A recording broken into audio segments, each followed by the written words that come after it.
This video is designed to support your study and provide you with a quick overview of the drama Wedlock of the Gods. Act by Act Summary. Act 1, Scene 1. The play begins in Ogwoma's house. Odibe enters and starts examining the items and furniture, searching for something. She muses aloud about her son's death when a neighbor, Otubo, enters looking for Ogwoma. Odibe continues her search, looking for a murder weapon or poison while they discuss Adigwo's death. Otubo wisely comments that life is a cycle of birth and death, but Odibe insists that Ogwoma had a hand in her son's demise. She is convinced that Ogwoma murdered him and has hidden the evidence in the house, despite Otubo's assurances that Ogwoma could not have killed her husband.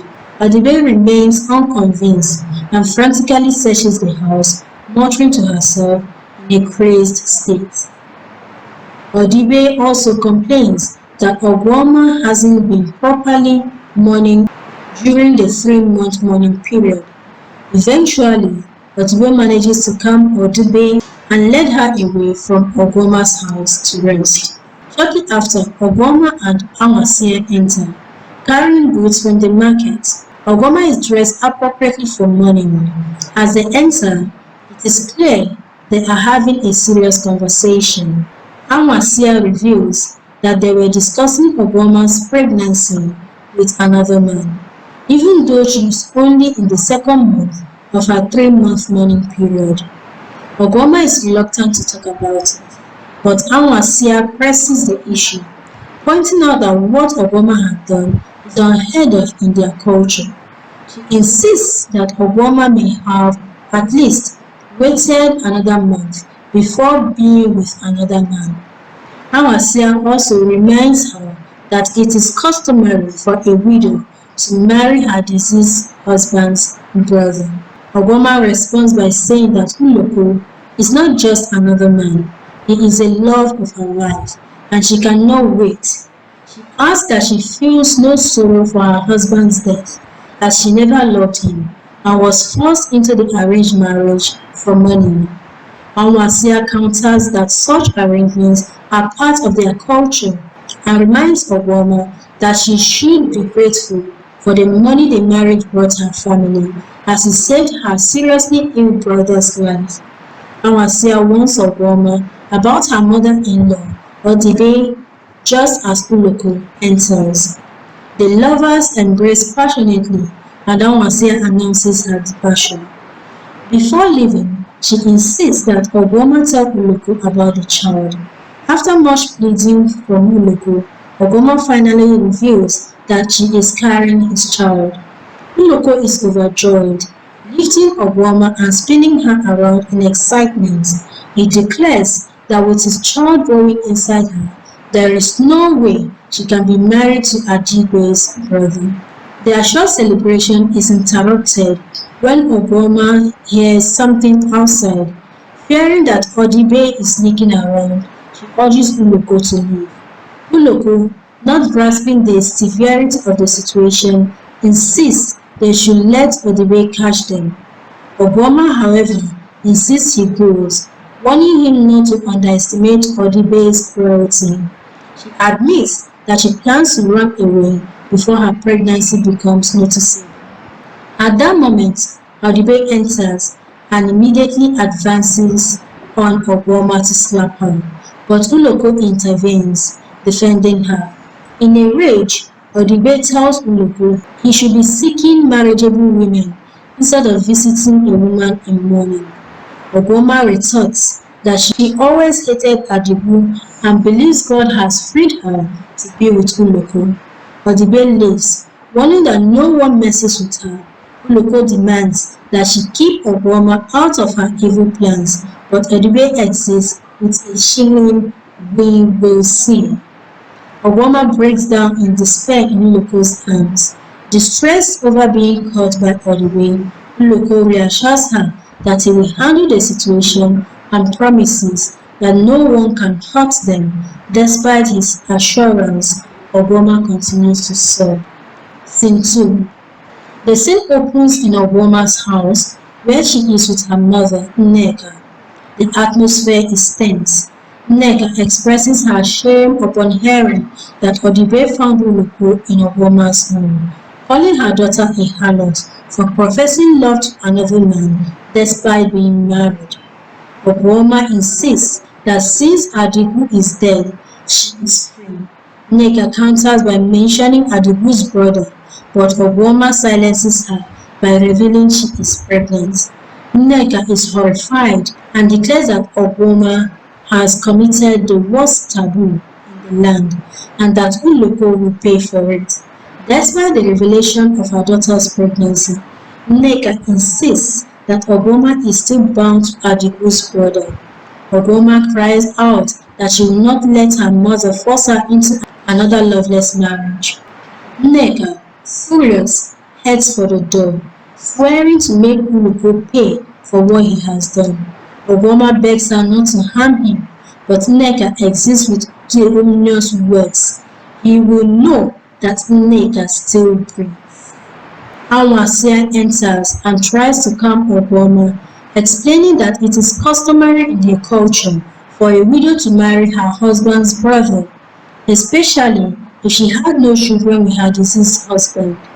However, Ogwoma stands firm, believing she should be with the one she loves. Ogoli then enters, calling Ogwoma a dog. She asserts that she raised her son Uloko to be respectful and accuses Ogwoma of enticing him into bed. She demands that she leaves her son alone before storming out of the house. Ogwoma begins to cry and Anwasia consoles her, assuring her that God has a plan. Act 2, Scene 1. Act 2 opens with a meeting of the men of the Onowu family and Okoli, Adigu's brother.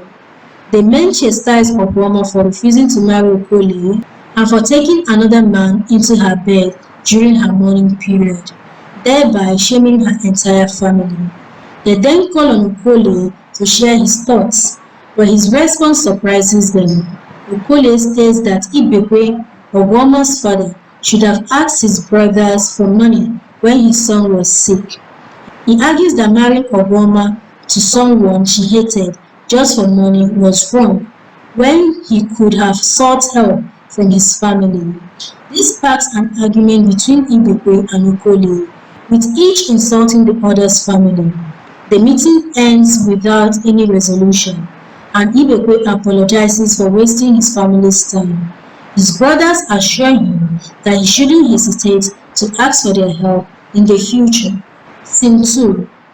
Udo, a member of the Onowu family, visits Uloko at his home and advises him to find another wife. Suddenly, Nneka storms in, furious, and vows that Uloko will never have her daughter as a wife. She declares that his actions are abomination, unprecedented in their community. Nneka wants him to stay away from Ogwoma, adding that their bastard child will never see his face or taste his mother's milk. Uloko demands that she stay away from his child and Ogwoma. Nneka then threatens that Uloko's mother will regret his actions.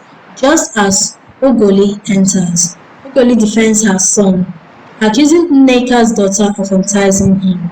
The two women exchange heated insults about each other's children until Nneka storms out, followed by Udo.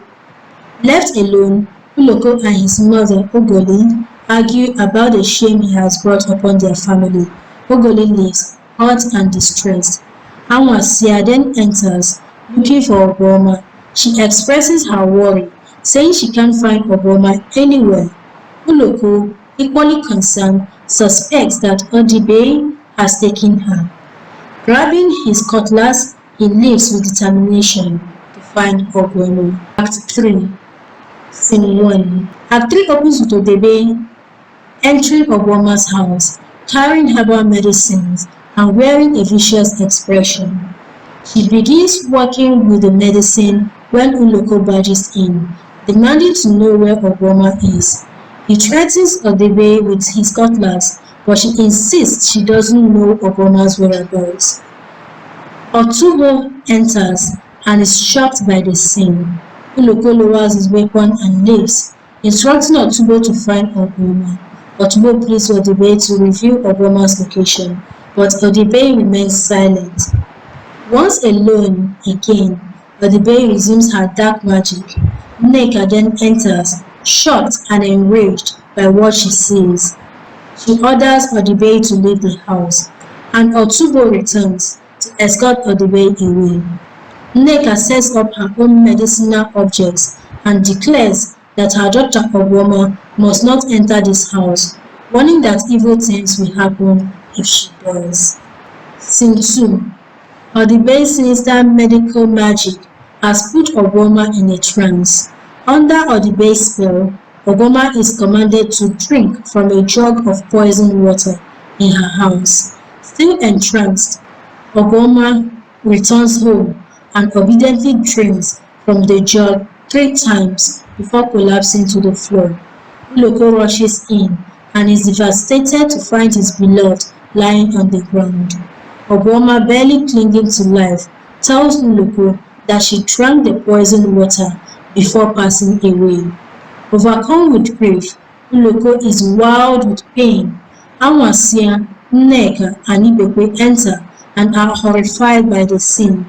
Uloko storms out and then returns moments later with a bloody cutlass, announcing that he has killed Odibe. In the final act of despair, he grabs the jug of poisoned water and drinks it. Despite the other's frantic attempts to stop him, he succeeds and dies beside his lover, vowing to join her in the afterlife.